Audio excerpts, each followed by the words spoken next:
তো এই বাথরুমটা হলো আমরা লম্বায় পাইছি কয় ফিট, 9 ফিট না বুঝতে? লম্বায় 9 ফিট আর পাশে পাইছি হলো 5.5 ফিট। 9 ফিট বাই 5.5 ফিট বাথরুমে এখানে দিছি আমরা একটা হাই কমোডের লাইন, ফ্লাশের লাইন, ওই যে ওখানে দেওয়া হয়েছে পুষ্পারের লাইন।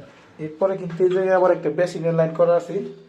এখানে বেশিরভাগ সম্ভাবনা আছে ওয়াল হ্যাঙ্গিং বেসিন লাগানোর জন্য, এইভাবে কিন্তু আমাদের পয়েন্টটা করা। আর এখান থেকে 6 ইঞ্চি জায়গা রেখে এখানে একটা পার্টিশন হবে সরাসরি দরজা বরাবর। যেহেতু এখানে একটা পার্টিশন হবে, এই কারণে কিন্তু আমরা এখানে একটা স্ট্যান্ড শাওয়ার মিক্সার দিব। স্ট্যান্ড শাওয়ার মিক্সারের জন্য এখানে একটা লাইন আমরা খুলে রাখছি। তো পরবর্তী আপডেট তো দিতেই পারি, তাই না? আর বাথটাবের পয়েন্টটা আমরা এখান থেকে সরাসরি মাঝখান থেকে এখানে আর বাথটাবটা এখানে বসা নেব। বাথটাবের মাথার সাইড থেকে আমরা হিসাবে পাইলাম এদিকে, তাই না? যেহেতু এই সাইডে পশ্চিম, প্রত্যেকটা মিস্ত্রি কিন্তু এগুলো মেজারমেন্ট আগে ঠিক রেখে কাজ করতে হবে। আর আমরা পায়ের সাইডে দিচ্ছি বাথ মিক্সার। ঠিক আছে কিনা না ভুল ধরবো আবার মাইছি বুঝতে?